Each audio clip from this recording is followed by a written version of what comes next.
Hello Linux lovers, my name's Wimpy, welcome to my world. If you're watching this after the fact on YouTube, this was originally recorded on November the 26th over on twitch.tv/Wimpy's World. So if you'd like to join in these sessions interactively, head over there and give us a follow. Right, I've been working on a new operating system for the Raspberry Pi called Retro Home. It's your home for retro gaming on the Raspberry Pi. It's early days. I think we're at Alpha 4 now. Maybe, we'll find out in a moment. We're going to test this alpha version. We're going to look at some of the updates I've been making over the last few days. Most importantly, to make streaming the thing possible, which involved some messing around with OBS and the Raspberry Pi itself. And then we'll see, like, is this thing ready for performance testing? Some 16,000 retro games. So we'll get into all of that, all that's new. I'm just going to head over and notify a couple of friends what I'm up to. So these are recorded in the morning. It's a way to sort of start my day. And I always have a cup of tea. So hopefully you'll be bringing a brew. Oh, that first sip is the best, isn't it? Right then. So let's just have a little think about what we've got going on here. The plan is to work through some testing and also looking at some of the things that I've added and what's working and also what's not working, because there's a couple of things that aren't quite there yet. Obviously with Retro Home itself, I've got a short list of stuff to improve, and then there's some things in like the upstream project that I'm basing this on, which is Ludo, which is a front end for testing all of this stuff. Good morning, Yannick. How are you? Thanks for stopping by. Right, so that sort of set the scene. I'm looking forward to getting into this. I think first of all, I've had to switch things up a little bit with the kit that I'm using. So let's just take a quick look at what's changed here. Hey Danny, how are you? So I'll just go over this quickly. So the Raspberry Pi is now over here. That is still in the same case, but I've moved it to this side of the desk. It makes it easier to run the capture cables and what have you. That's the SSD in an enclosure that we're running the OS on. And we'll get to that in a moment, because over here I have this with me today. This is an external M.2 USB adapter, and there's a 2 terabyte SSD in here, and this has got an archive of retro games on it and some BIOS stuff, and I'll go over what that's for later.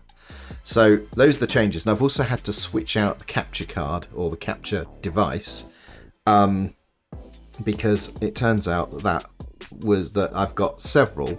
Some of them pick up the audio, some of them don't, and that was conflated by the fact that the audio in Retro Home wasn't working properly at all. It wasn't reliably outputting over HDMI, which I have now thankfully fixed and made the audio work out over all of the audio outputs simultaneously. So hopefully if people put this on their Raspberry Pis, they should be able to plug in any, either HDMI or the analog and get audio out regardless without having to poke about and configure things.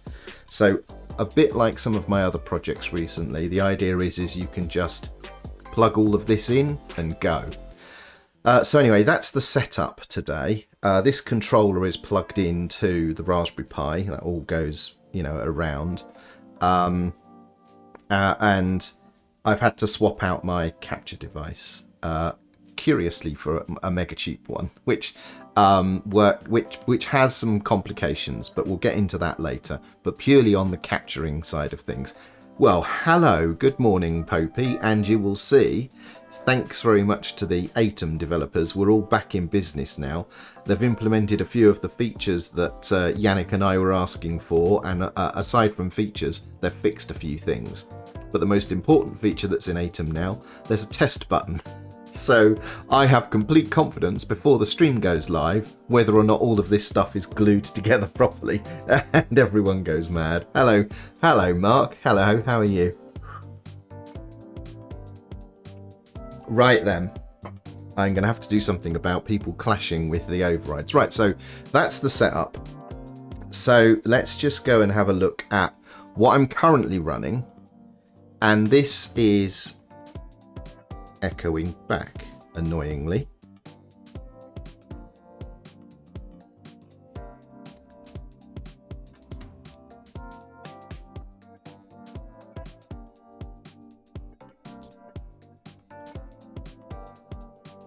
Okay, I'm going to turn that off like that. So I don't think I'll ever hear anything that... Why is it doing that? That's weird. I thought I'd fix that. Anyway, it turns out that this dual... Effectively, this is dual PC streaming. Anyway, that's fine. Hopefully you'll be able to hear what's going on. Right, this is the desktop view of things. I heard it. Oh, maybe it was just me that could hear it this time. Okay, let me turn this back on. Advanced audio properties and... Okay, I can hear this looping back to myself. Can you hear an echo of me with things set up that way? Let me know, because if it's just me, I can put up with it. No, it's all good. Okay, right. Well, in which case I can work like this. Okay, great. It's still a curiosity. Man, I've had to poke around in OBS and the Raspberry Pi and capture devices. It's just been... Because I originally said I was going to do this testing like about 3 days ago. It's taken me 3 days of free time to fix this mess. Right then. So this is the desktop view. Let's just turn off chat a second. So... You'll notice this notification here. This is hopefully fixed in the new image that I've prepared. It won't actually suspend, but I've hopefully suppressed those messages. This is the micro desktop, and you'll notice there's no wallpaper. So I'm guessing, Popey, that image that you made worked because you commented there was no wallpaper, which was a bug in the build system, which is also hopefully fixed now. Or you didn't test it and you were just thinking aloud. So I'll just catch up on the questions here. So I think I'll postpone soldering duties. It's dangerous to have a watch iron and watch a stream at the same time. Yeah, okay. Multiple capture cards on OBS is that every other start it makes a mess. Yeah, it does. Worse when I've just got USB capture cards here. And every time they fight for one another. So I've obviously got a webcam overhead and then one USB card for the camera and another USB for the Raspberry Pi. And yeah, every time it starts up, they've shuffled around. It's infuriating. I did have a patch in OBS to fix it, but it breaks some of the other enumeration of devices, so I've had to remove it.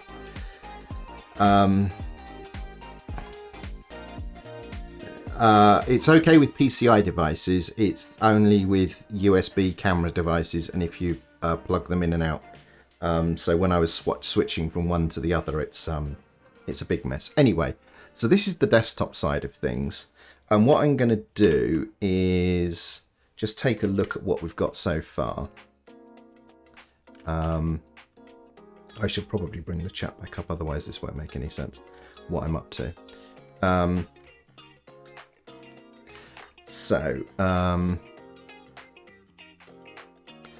There's a few things that we've been working on here, and I'm going to fire up the OS itself, or rather the emulator itself, to demonstrate the first problem that we've had to overcome, which is why I'm in the desktop view here, because I have to overcome a capture card issue, which is when I start Ludo, which is the front end, it all gets a bit funky.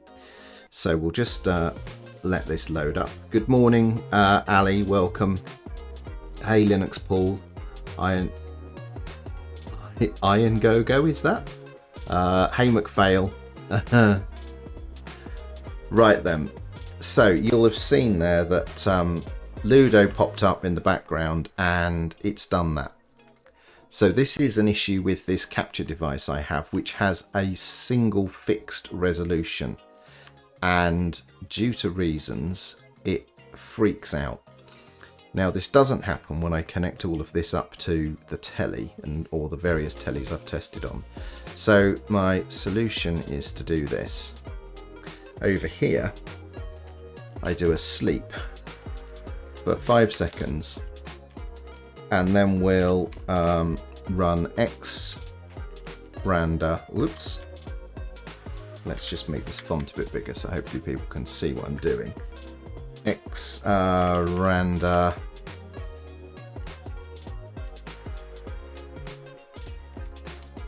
and set the rate like so. So if I do that, I've then got 5 seconds to highlight this window, and then X randa will kick in, and haha. So this was one of the first things I had to figure out how to overcome in this whole setup. Now, what we should notice, hopefully, is as I move this,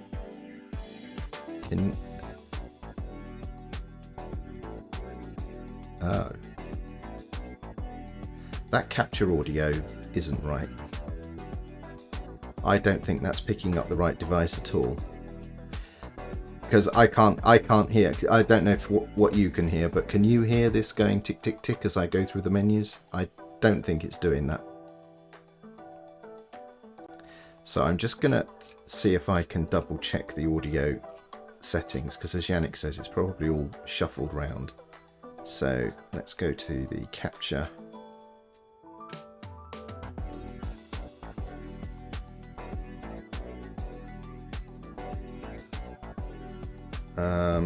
Can I install VNC on it? Hang on, let me get back to that in just a moment.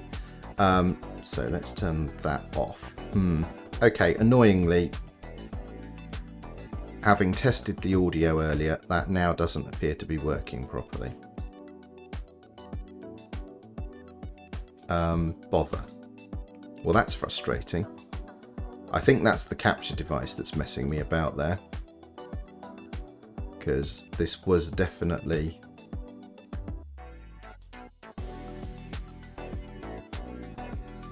Let's just try that. No. Okay. Well, this was working earlier and now it's not. So unfortunately there's not going to be any sound. That's not too bad. Anyway, let's just have a look at some of the questions here. So Yannick says, can I install VNC on that? That way you get rid of having the second keyboard and mouse. VNC is no good for actually doing this, you know, for playing games and what have you. The latency's terrible, the resolution's awful, so it's not good enough. Right, so this is the user interface. And what I've done is I was curating a short list of games. And then I thought, well, one of the things I want to do is performance test this to make sure all of the games and the emulators work well. And then I thought, well, the other thing I should performance test is what if I shove every game imaginable on the thing? Will it actually function? So I haven't quite got everything on here yet, but it's close. So what's missing is a whole bunch of Sega Saturn games, which I don't have. And there are no PlayStation 1 games on here. Incidentally, if you wanted the complete archive of all the PlayStation 1 games, that's a cool 1.1 terabytes of data I have discovered. So if you did want to make like a single device, a retro console which had every game for every supported platform on it, you're going to comfortably need like a 2 terabyte disc. All of these games are about 36 gigabytes, and half of that is actually just these 50 Saturn games, because they're a bit like PS1 games. They're like CD images, so they're rather massive. Morning, King Egypt. How you doing? Hey, Jeff.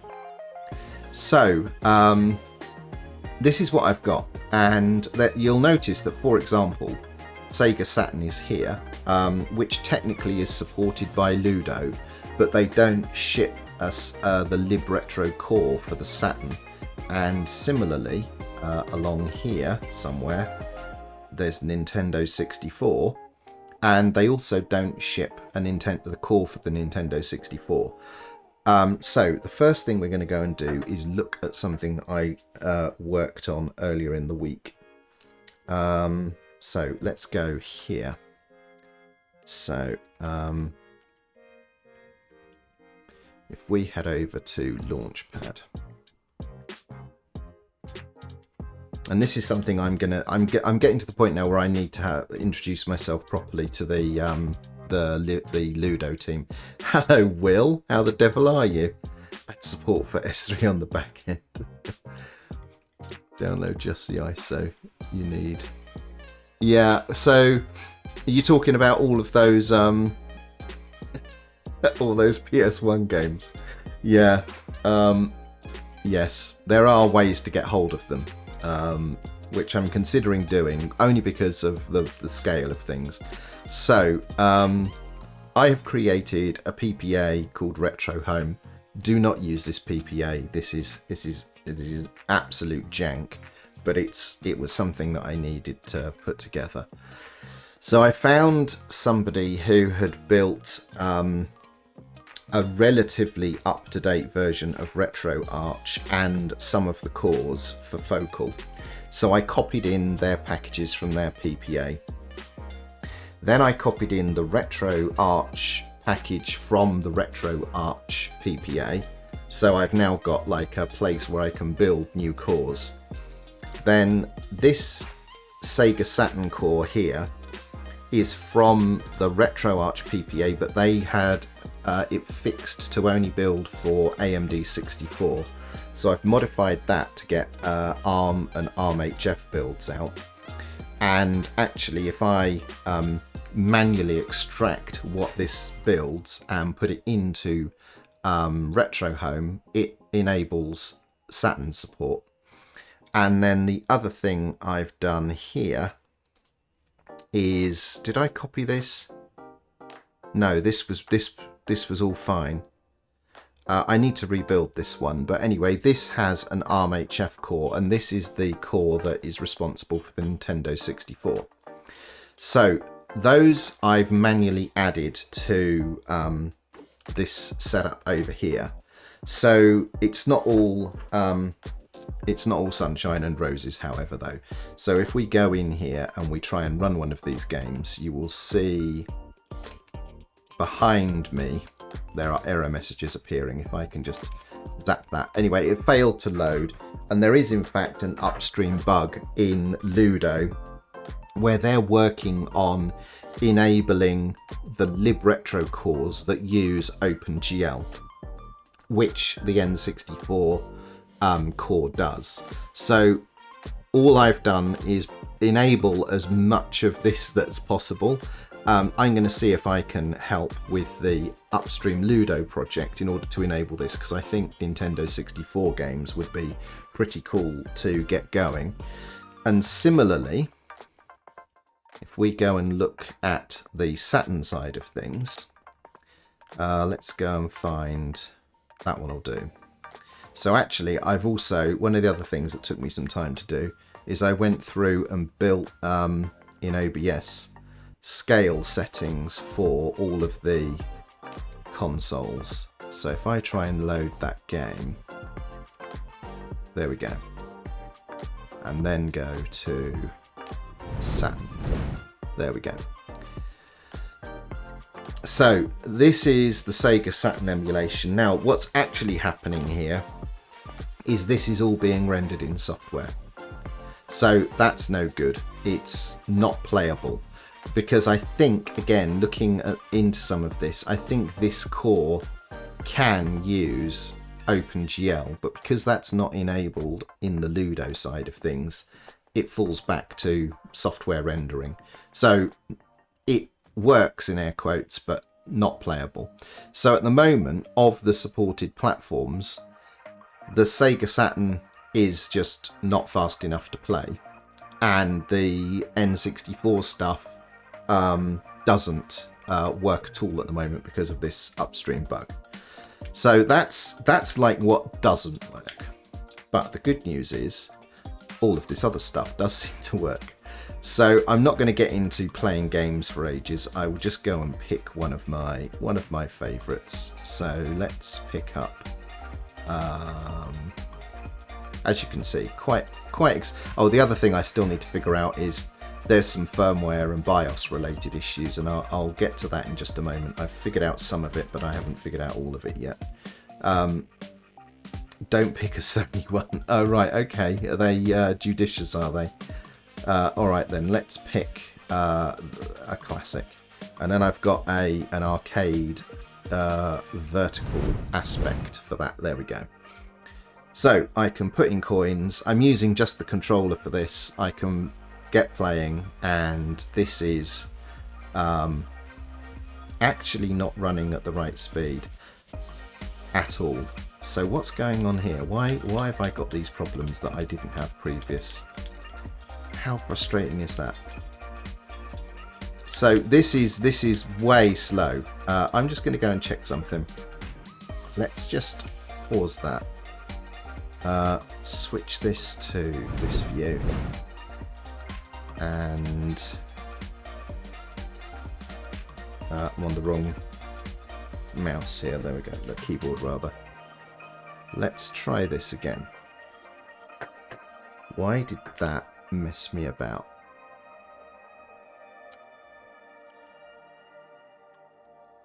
Let's just let that reset there. There we go. Okay. No. Okay, well, I don't know why this is doing. This is typical, isn't it? I've spent all this time trying to figure out how to get this going. But this is running at about half speed. And it's to do with the capture card and the capture card refresh rates not being correct. So this is a terrible demo. What we'll do is, my intention is tonight, I'm actually going to go through a whole bunch of these different platforms at home. It is related to VSync and the vertical refresh rate, Yannick. I thought I'd figured it out on this card. It was working fine, but now of course it's not. Neither's the audio, and it was all working splendidly earlier. Anyway, you get the idea. There's a whole bunch of games in here. Ludo itself scales very nicely in terms of the number of games that you stick in it, so that's good. So I haven't had any issues there, and there's, you know, a ton. I think this is the complete archive of the arcade games that it can support, and it pulls down all of the cover art and everything all automatically. So all of that works beautifully. I'm very happy with it. So we'll just exit Ludo. I wonder what was going on there. So some things that I've had to figure out. We keep everything in the storage folder. Hang on a minute, we were in a weird view here. Let's go to the... No, that's the wrong view. Let's try that. There we go. Sorry about that. So OBS... So talking about the whole capture thing, yes, OBS slows things up. I did overcome those issues. There's this curious thing where if you have your audio devices set to use the default interface, that slows up the audio horribly, like a second of latency. If you go through all your audio sources and expressly say this is the device to use, all that latency goes away. So that was a curiosity. On my capture card at home, just resetting the refresh rate on the screen of the Pi somehow causes the capture device to resync, and then everything runs at full frame rate. And it was working here earlier, but now I'm doing a live stream, of course it's not. But I've not had any of these problems when I plug this thing into tellies and what have you around the house. It's just one of those weird things. No, I don't think it's Pulse. I think it's OBS, because I think OBS is just taking too long each time. I think it doesn't evaluate what the default device resolves to and then stores that. I think it keeps saying which is the default device, and that adds latency. No, it's not. It's never Pulse. It's fine. So McPhail says it'll be so much better. I'd be so much better at 1942 if I was running at that speed. Yeah, indeed. You're not wrong. I love 1942. Hello, Takov. How you doing? And hello, Dust. How are you doing? Also, Dust, as you can see, thank you very much for the recent fixes. It's all working. Yeah, everything's fixed. There's a new release of Atom 0.94, which, and also some back-end fixes I think Dust has been working on. And consequently, everything works. And more importantly, Dust, I know it's all working before I even go live, because I can click those nice little test buttons now, and I know sure stuff's working. So thank you very much for adding that. That gives me some confidence that things work. Right, okay. So one of the things I had to suss out was we've got this storage directory, which is the home directory for Ludo, and we have a retro directory, which is where all the ROMs and stuff live. And in here there's a system folder, and this is what RetroArch, the back end, uses to find things like firmware and BIOSes. So here's a big old list of BIOS stuff. And these ones here are for the Sega Saturn, and unless they live precisely here, the Saturn won't do its thing. And similarly, for the MSX stuff, I had to do something. When I get to PlayStation, there'll be another thing. I want to try and add Neo Geo support, which isn't something that Ludo supports by default, but I think I can figure out how to add support for. So yeah. Figuring out all of this is a bit of a game. I still need to figure it out for Atari 5200. I will have to document this because I can't ship any of this stuff, but I can at least say you want to look for these things approximately over here.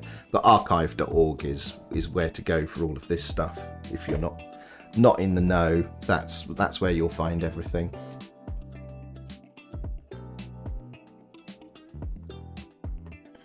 I do need a bang Atom command. You're not wrong. Atom.tv, if you're wondering what we're talking about. It's how we do the various integrations, of which I have a bunch that I've got staged elsewhere. So what we'll go and look at now is over here. I had my VM earlier building a new version of Retro Home.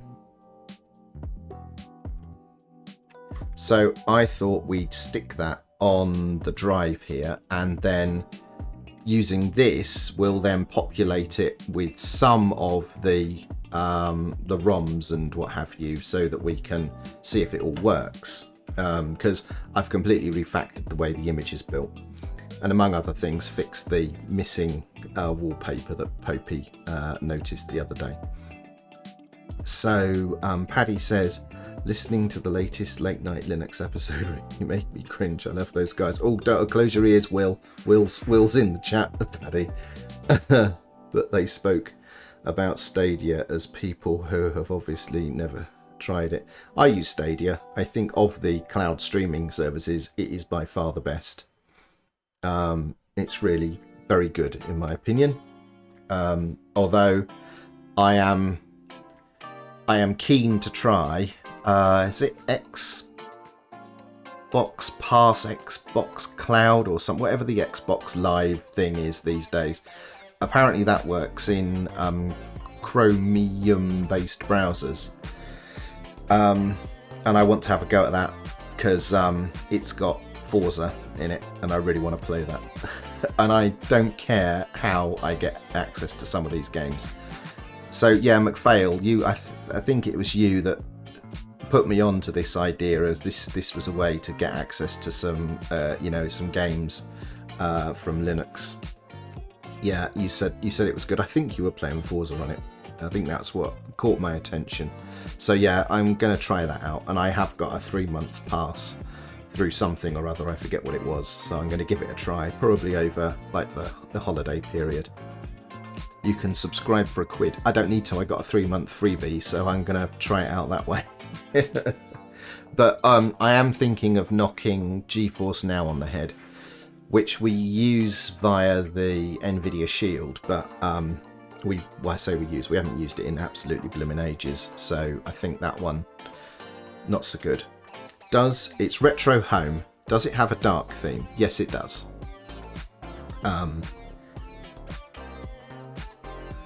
We go back here. I'll have to start it up again. Oh well, let's do that thing. Let's use the right mouse.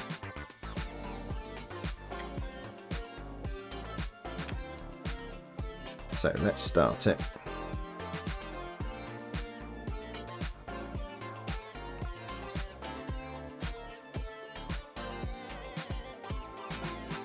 Oh, it helps if I press the right keyboard, doesn't it? There we go. Let's try that again. Hey, Master Noob. So, McPhail has just renewed GeForce now. Interesting. Why was that then? What was good about it that you decided to renew? So, let's do this. I tell you what, we'll just try setting only the rate rather than the resolution. Let's see how we go.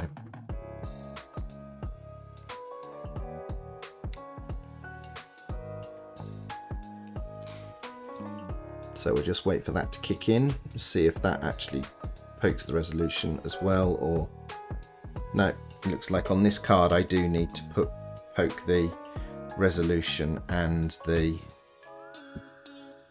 I tell you what, yeah, we can't.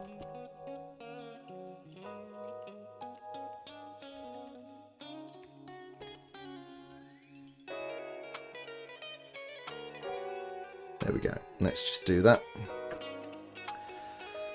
And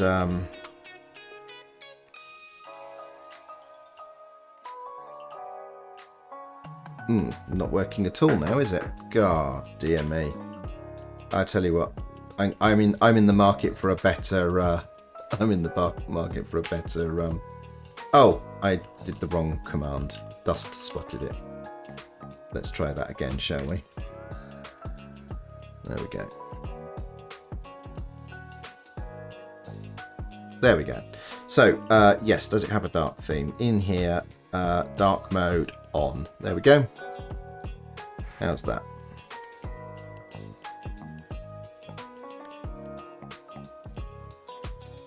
So, all taken care of. Right then, let's go back here and let's get a new version on the Pi. So, I'm going to just unceremoniously turn this Raspberry Pi off. We're going to toast its stick. There it is. We'll jam that in the PC. And then up here we'll pass through that USB drive to the VM.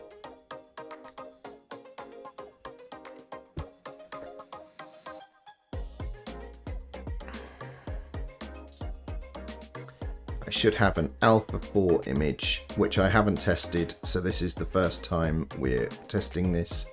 We'll write that out to the disk that we just passed through. There we go.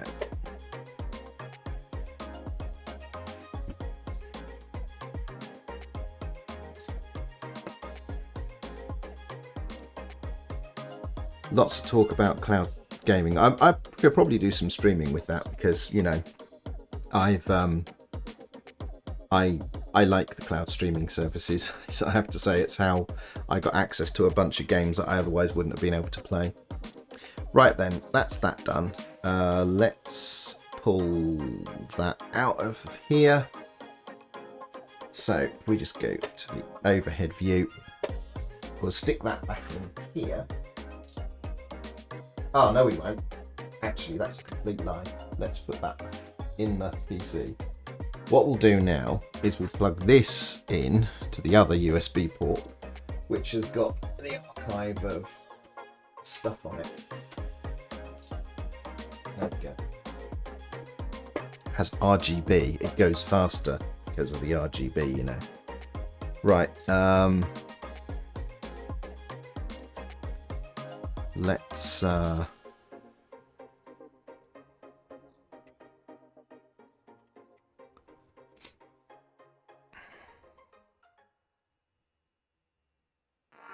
on a minute. Why am I not seeing any of those drives?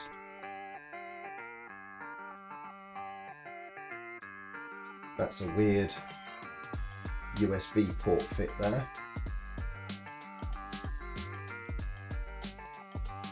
There we go, there's that one. There's the other one still passed through.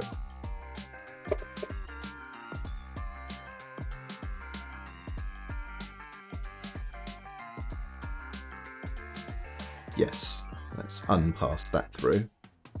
Right.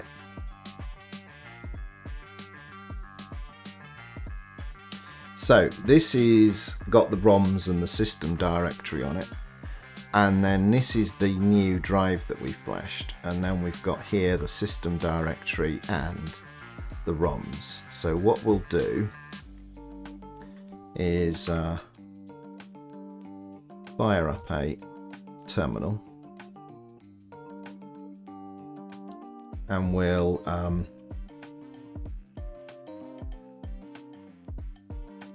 rsync from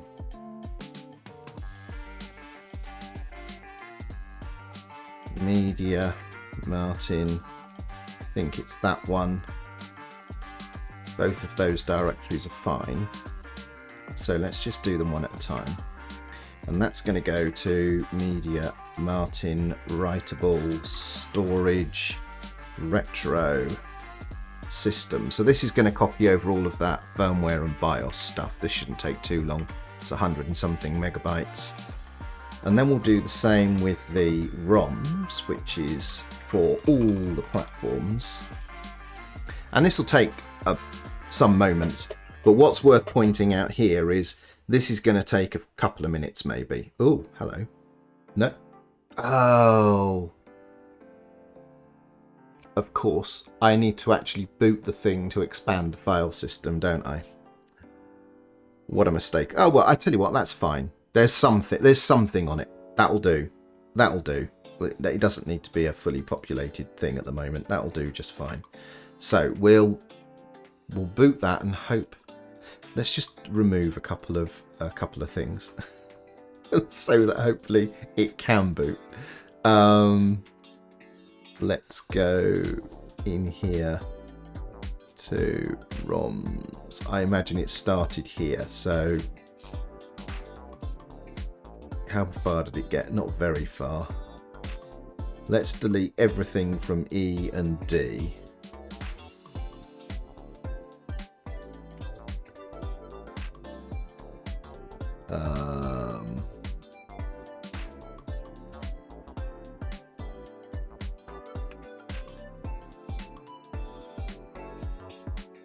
There we go. That's hopefully got enough space. Free space. Ugh. Let's hope. Let's hope. We'll find out. If it doesn't boot, we'll know why at least. Right then, let's stick that back in the pie.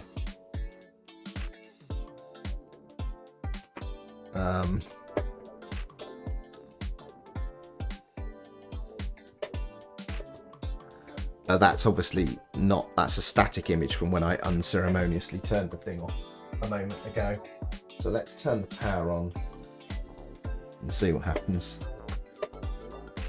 Right then, so McPhail says, on the subject of Forza, I'm still enjoying Forza 4 more than 5. I've not played either, but it's Forza 4 that I've been drooling over. I'm very keen to give that a try. Not all the things, Yannick, just some of the things. There we go. So it came up, it did the file, it's done the file system expansion. So there's now hundreds of gigabytes of space. So we'll just let this do a first boot. And this should bring us in, but the resolution's going to be funky. So you'll see the, one of the capture issues in that this will come up and it'll be, there we go, just a fraction of a screen. So that's the audio's working this time though, right? Can you hear that? I can see it going on the VU meter. So we'll exit. I could have shut the thing down from there maybe. So let's that then drops us back here. So this, I can see that I heard some audio there though. I just heard the chime. So that's interesting. Right.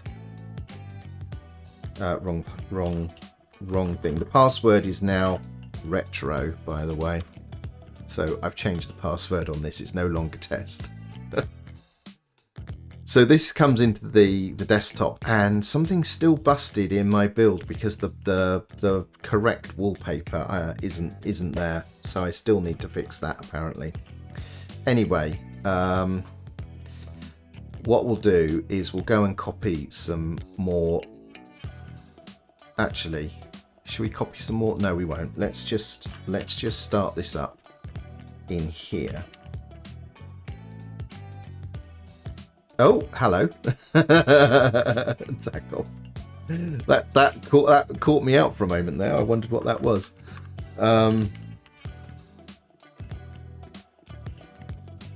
Right then. So let's start Ludo here, and once this is up and running.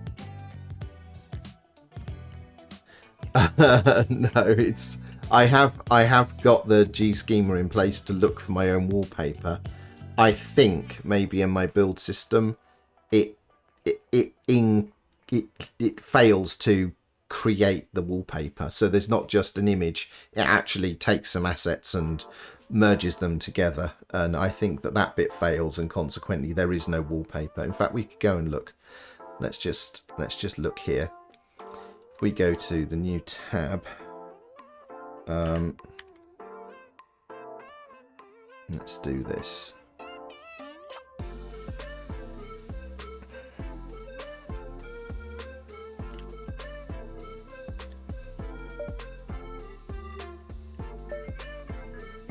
Yeah, so this directory is empty, and it should have a wallpaper in there called Retro Home Wallpaper, and my build system is not generating that image correctly, but if it had done, I think it will work.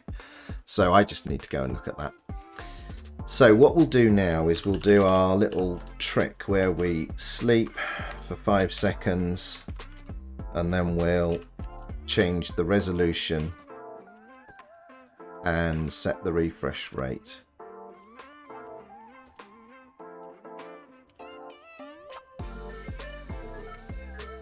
So flip over here. This should kick in just a moment. There we go. So I can hear that. Can you hear that? Maybe if I change the volume. So there you go. At least this is good news. There we go.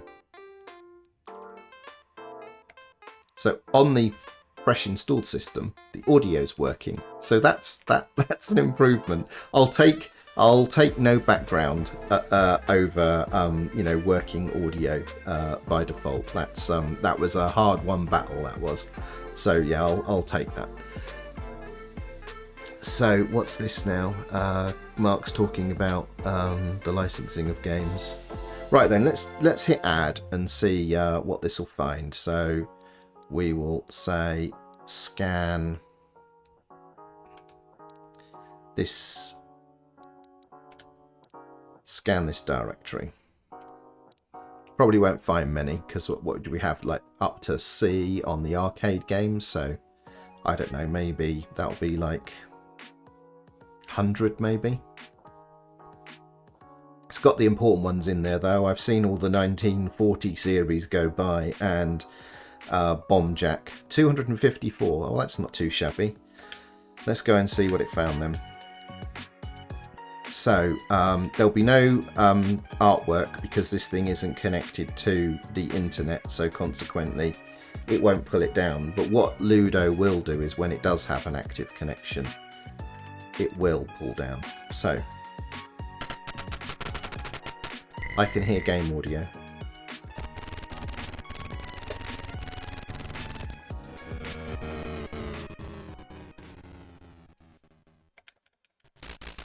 It's still way off speed though, you can hear. So this is really weird that the capture cards are interfering in this way. But it's like same fail. This is way easier at half pace. I think I put enough money into this machine when I was a teenager that I could have paid for one of these cabinets outright. At least until I got good, and then 25 pesetas would last me an afternoon. Right, okay, I've seen enough. That works. Drop out the menu. So, there we go. Yeah, it's because of the emulation speed, because of that. That's something to do with the capture card slows up the whole thing. Trust me, this works beautifully ordinarily. So we'll bomb out of that. Okay, working audio by default is a good thing. So what's next? Next is this evening from home. I'm going to have to test this, because what I want to do is get the whole like testing done, like demonstrate that it does actually perform despite these drawbacks. So Dust says, my CTO made an arcade machine out of plywood and all that. Yeah, so I did that back in the, God, it was the 90s. In the late 90s, I did that in the early days of Maine. Got a friend of mine who was a carpenter to make a cabinet, and then got some original CRTs and what have you. The CRT emulation in Ludo is excellent, in my opinion. It's very authentic. I'm not sure how it will encode. We'll find out later. So the idea is later I'm going to stream a bunch of these games. Thanks very much for the follow. Thank you for the follow. Is there any account left? Is there any account left? Nice username. And also, for Dust's benefit, that follow alert, the bit at the bottom, which is integrating the follower thing from Twitch, Atom controlled all of that. So there you go. That's a thing what I made with Atom, doing those, bringing up just the follow alert as it happens, and colorizing it as well, because you'll notice it was not pink, it was my colors. Yeah, that's all done with Atom.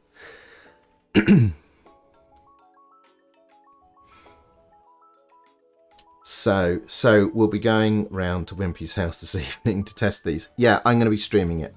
And the idea is that I'll fully load all 16,000 odd games on there for as many platforms as I can get on there. And then you can say, well, this was one of my favourite games. And because I don't know how well they all work, I know whether 1942 is performing properly. I know whether Bomb Jack is performing properly. Neither of which are particularly resource testing titles, right? Because I've been able to emulate those since the 90s. So we know that those work well. But I've got some more complicated titles that I think we need testing, but I can't tell if they're running to speed or not. So hopefully other people will say, well, I had this game on this platform, and you'll be able to know whether or not it's running at the right speed. I have tried R-Type Leo and Salamander 2. I may have accidentally been up until 5 o'clock in the morning one evening in the week. I got into it and I just couldn't put the thing down. So they do work really well. But you'll know, Popey, as you've actually owned the boards, whether or not they're running to speed. So that's the idea. Just take a load of requests. I will play the games badly for a bit, and then we'll assess, is it working correctly or not. I think at home I'll be slightly disadvantaged in that I'm going to have to render everything on the Pi at 1920 by 1200, which is going to push it a little bit more than I would like. But I think for most of the sort of the popular consoles and arcade games, that should be fine, should be doable. Yeah, the R-Type games, and there was a few others based on from IREM. What is it? IREM did those based around their boards that are a bit more challenging. So what's this, Dust? So Takov says, I have an idea. Run an emulator with Atom. We could trigger an actions button choices inside the game. Well, I think in the future there's definitely scope for doing stuff like that. I know Dust hasn't opened up like the APIs publicly and what have you, but in time I think there's scope for that sort of thing. Yeah, I mean, we could bridge things. I'm just trying to think. So one of the things I was thinking about is like making a simple multi-arcade game cabinet, and someone actually takes over I'm going to put the money into this game, and that's the game I have to play. So that is something I've started thinking about, because that could all be done with Atom, because you could do it all through manipulating scenes and sources in OBS to sort of move between the different cabinets. And then the point at which you deposit the money, you can actually, through the socket server and the exec function, you can actually start up, that game. So I think that would be doable. Yes, and Yannick wants the API as well, not least because the Stream Deck utility that we're using now. Oh, should I divulge what Yannick is working on? Anyway, Yannick is working on Atom integration for Stream Deck on Linux using Stream Deck Unix. So yeah, it's all come together in the last month or so. It's quite exciting times. Right then. Nice. So Dust and Yannick are going to have a chat about the Stream Deck and the Atom integration. Yeah, that'll be good. So I'm just going to go back here, and I'm just going to highlight some of the things that I still need to do, which are like the low-hanging items. So this is my current list of this sort of tidies things out, I think. So I need a Plymouth splash screen. I do have a splash screen while Ludo is loading, but of course that image generation is failing at the moment, so you don't see that either. So I need to fix all of that stuff, but I want a completely clean startup process. The Samba side of things I'm pretty happy with, because you can turn it on and off. I'm undecided whether or not to actually add user authentication. I think it might be a requirement because Windows 10 won't allow you to connect to guest only shares, but not being a Windows user, I don't know, but that's what I've read. So I may need to add user authentication in order to improve the compatibility. Well, it was whether or not it's a secret. Nobody should know I'm working on Stream Deck Unix. Yeah, so that was the secret, that Yannick is working on an Atom module for Stream Deck Unix. I'm going to put a custom panel layout into that micro desktop. So instead of having the 2-panel, traditional GNOME 2, we'll just go with a single panel layout. Thank you for the follow, Sky1W2. Thanks very much, Sky1W2. Appreciate that. Also, Dust, you see the little follow animation that pops up from time to time? That's also done with Atom. So there's subtle little bits in this stream now which are all Atom powered.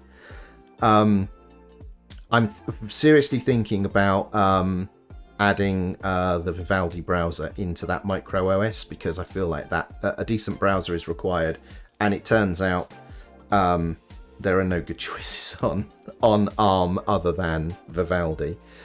So I might have to write to them and just check that it's okay to do redistribute that. They have said it's fine. In a general statement, they've said it's fine in the past, but I'll have to check with them. I'm going to add that N64 and Saturn core into the Retro Home install by default. I am actually considering building all of the required cores in a PPA, and actually supplying the cores that way rather than them coming bundled from Ludo, because I want to start working towards like an update mechanism. So once people have these things, once I make images and people have put an image on, you could, have an update run and you could put in newer versions of Ludo and the libretro cores. So I want to sort of have a think about what the update story is going to look like. This I've got in here. There's only one thing outstanding here. The integration between the retro home session and the desktop is pretty tight now. Disable tracker. Oh my gosh, this is this thing in GNOME which wants to index all of your files. Thank you for the follow, Bokan004. Thanks very much for the follow, Bokan0. Wow, okay. And then that didn't fire that time. They're sometimes delayed. That's weird, isn't it? So that tracker thing wants to index all the files, and of course when you've got 16,000 retro games in effectively your home directory, you do not want that thing running. And I've tried very, very hard to disable it, but it's extremely persistent in its desire to run at all times. So that I still need to do some work on to actually fully disable it. Yeah, I mean, I can. Let me just bring up Atom. You won't see this on screen. So that would have been triggered by... which one? Not one of those. One of these ones. This one. So I can trigger it. I've clicked the trigger button in Atom and there it is. That just displays just fine. But there we go. So I don't know why sometimes they just don't follow through. I can get logs for you later if you want. Right then. And then there's this minor annoyance with a text info icon which I need to get rid of. So those are like the rough edges. 755, is that my current goal? 775 I think is my current goal, isn't it? Yeah, 775 is my goal. Currently, I have 756 followers.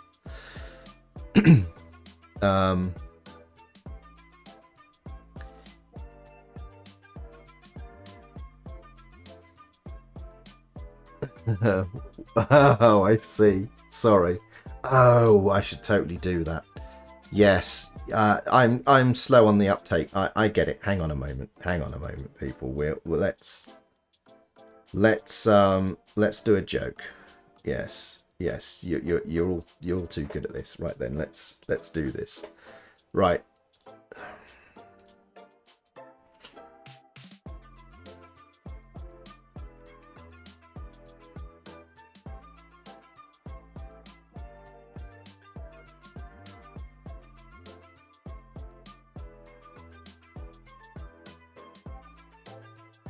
There we go, Danny.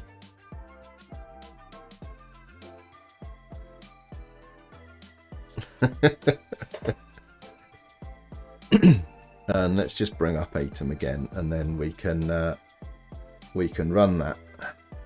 There we go. There we go, Danny. That was your idea. Thank you for the inspiration.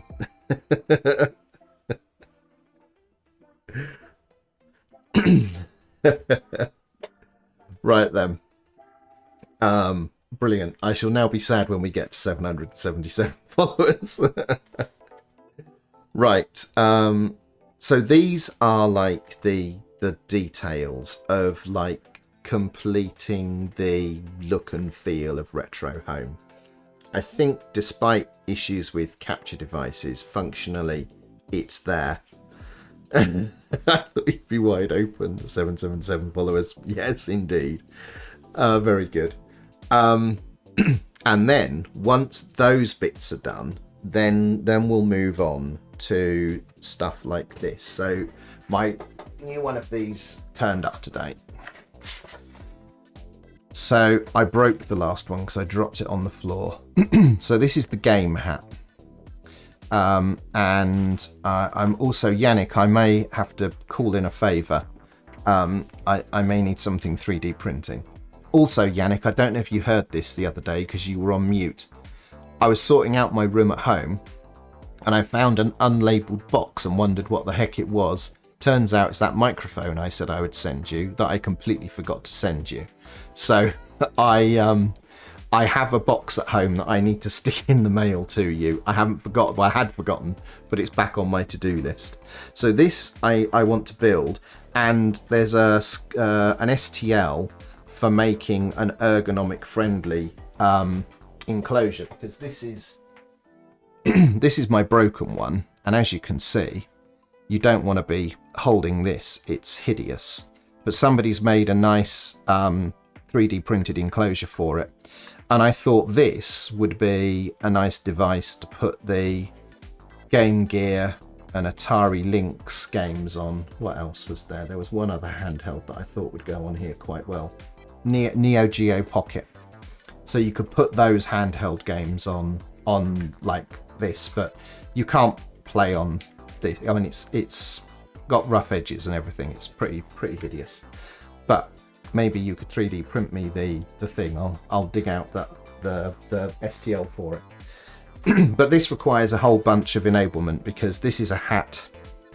So I will integrate into the build process for Retro Home all of the drivers and device tree overlays and what have you for this hat. So you can say, in fact, I've got the logic in the code already.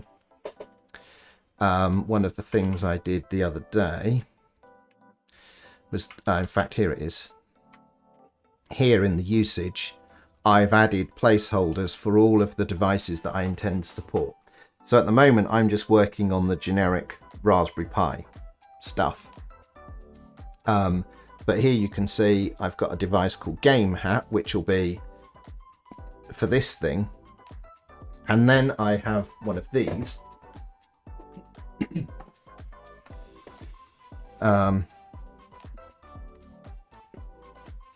Which I think I've shown before, if I can remember how to open the box. There we go. There's a couple of bits to this.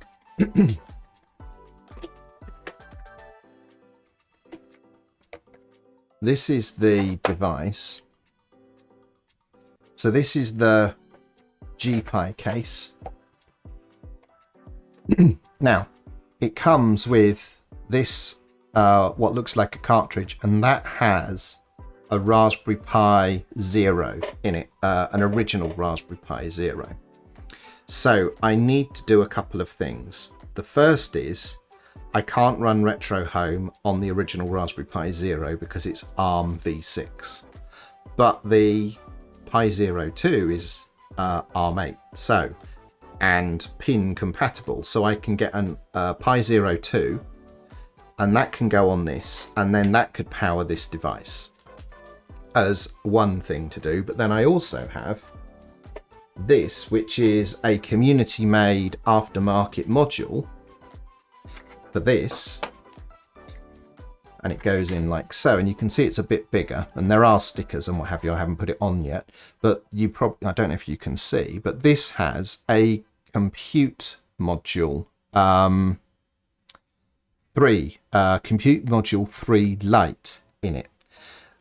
So I've added to my script here a version of this where you use this community, what's called the GPI Mate. That's this device, and the GPI Mate takes the compute module 3. So I want to build this so it supports the compute module 3, and then I have just ordered.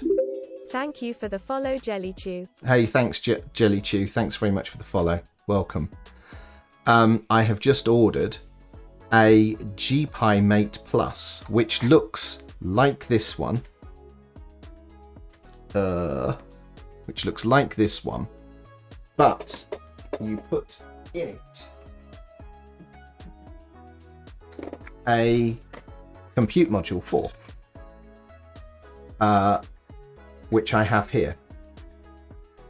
So that will then mean that you can run the GPI case with 3 different types of, device in it. So that's going to be fun. And the version of Retro Home that I build for this device won't have the desktop, and will have a much smaller sort of overhead to run. So it'll be bespoke to this device. But, it requires a whole bunch of hardware bring up to get the display going and the controller and everything. So I may have to work in the upstream Ludo project to get the controller support in and what have you. So this will be a longer term project, but I want to get this working because I thought, this will be great for putting all of the Game Boy in Color, Game Boy Advance titles on this. Probably things like the Wonder Swan as well, because that was a handheld device. So, the idea is you can put form factor appropriate titles on these different devices. So, yeah, I'm kind of looking forward to getting back to... I loved the Game Boy back in the day, and it was a really nice form factor. So I'm looking forward to making that one. So once I've got like these bits and pieces sorted here, the sort of the basic generic Raspberry Pi stuff going, then I'm going to start working through each of these. And we've got a whole bunch of, and I've got all of them, with the exception of this one, which is on order. The others I already have, or are, I have ordered and I'm waiting to be delivered.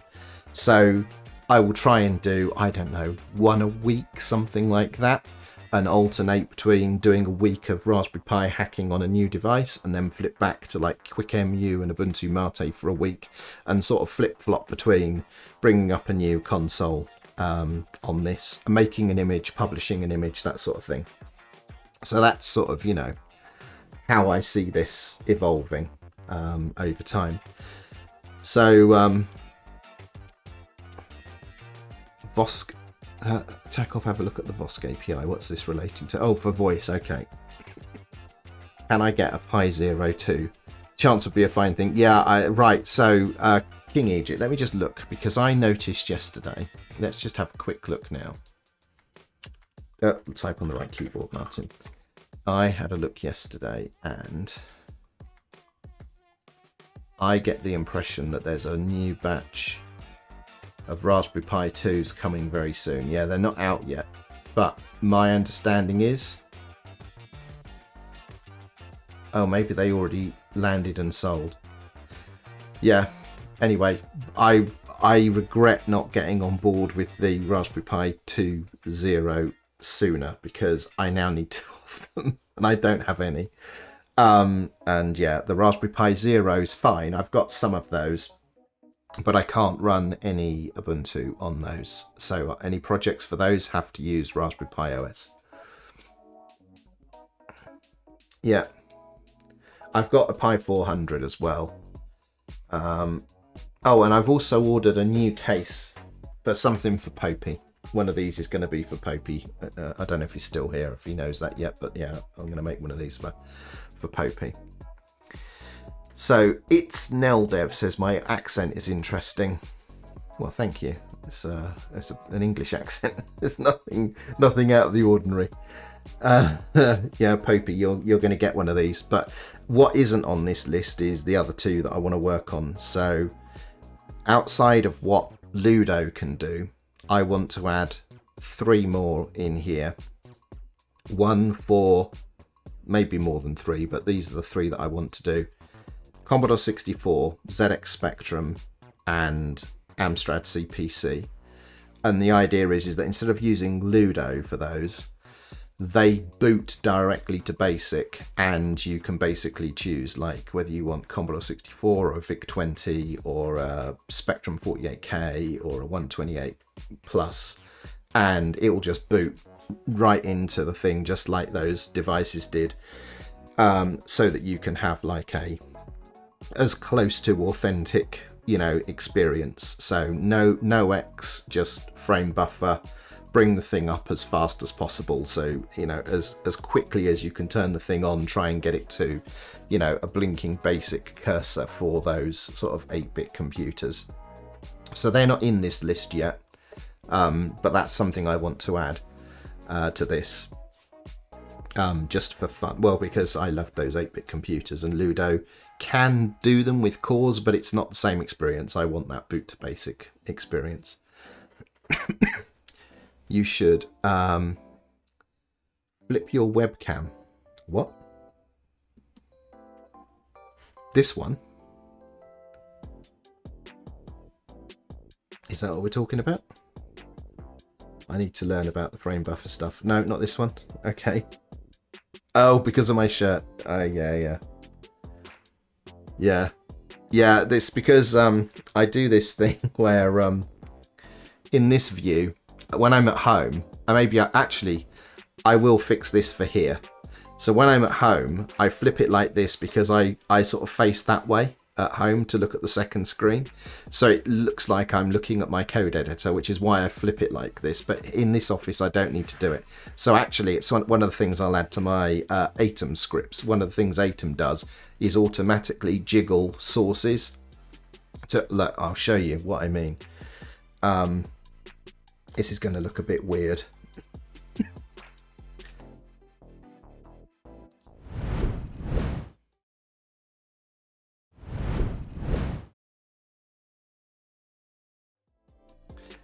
That offset version is an offset source, so that when I'm sat at home, it automatically shunts my view to like my weird seating position.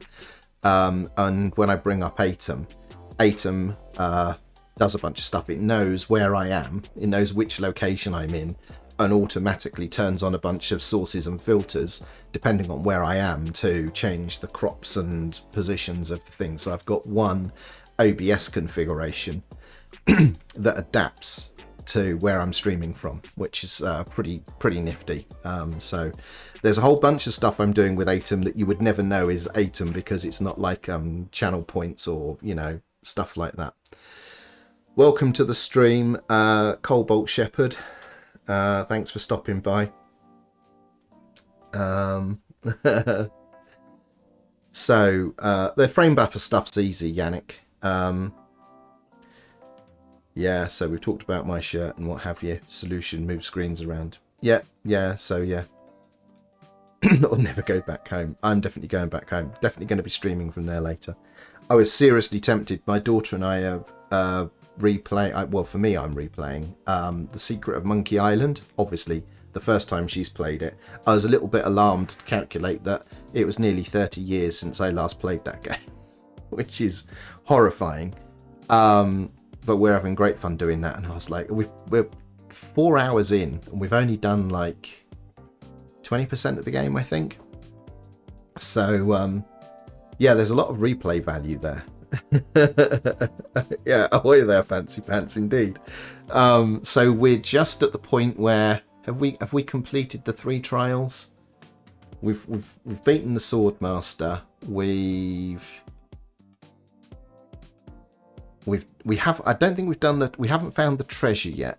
But we've beaten the Swordmaster, and what was the other thing? I forget the other thing. We've done 2 of the 3 trials, so I think we're close to moving on to the next part of the game. Anyway, she's already pestering me this morning. If she gets her homework done quickly tomorrow, can we play Monkey Island? And I'm like, yep, absolutely, no problem whatsoever. But it's kind of funny playing through those games again. Right, okay.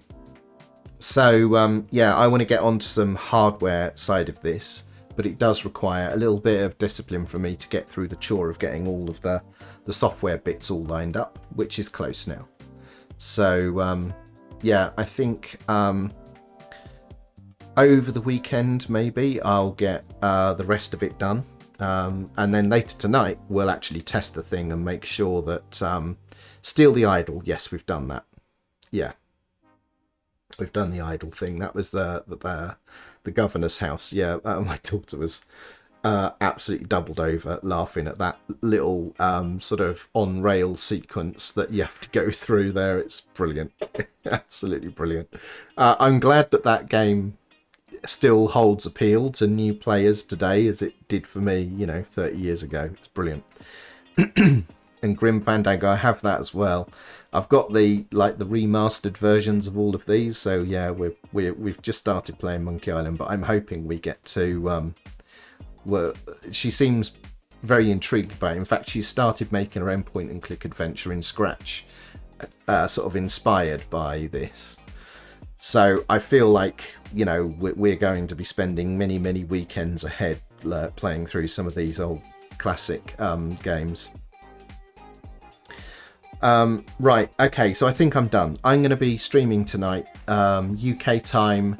I'll start around 9 or 10 o'clock tonight, and hopefully we'll play a bunch of games. And what I'm looking for is suggestions. Is it demanding? Is it a classic?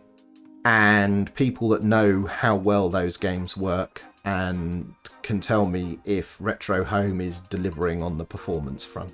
So hopefully I get to have some fun playing some games, and you lot can figure out if Retro Home is fit for purpose.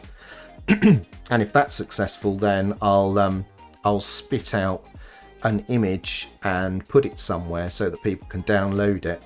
Just the generic Raspberry Pi image, so people can download it, stick it on their own Raspberry Pis, and actually try this thing out and start to generate some feedback and see how it goes.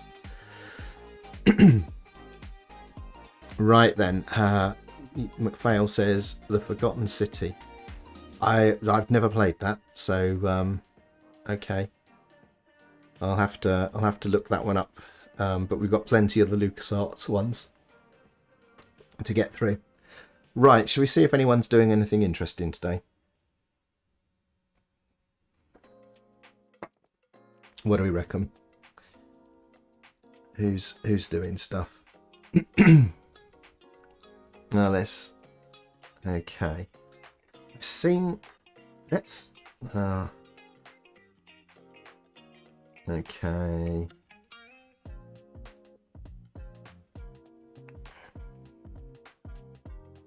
Looking through here. Oh, what's this? This could be good. Okay, that's a possibility. It's very difficult to sort of spot people that are doing something similar, or, you know, in the similar kind of vein.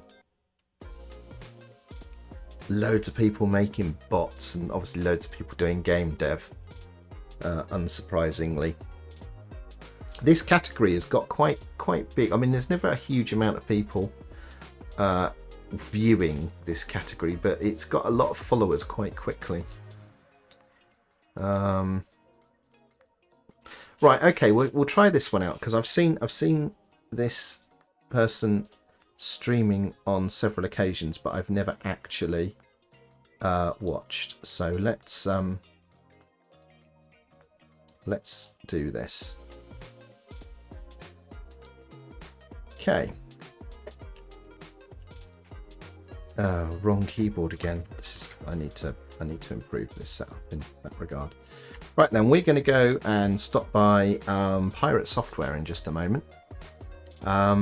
So thank you all. Hopefully I'll see some of you later, and you can help me judge whether Retro Home is performing at its peak. And until then, I'll see you soon. Bye for now. Thanks for coming, everyone. Oh, there we go.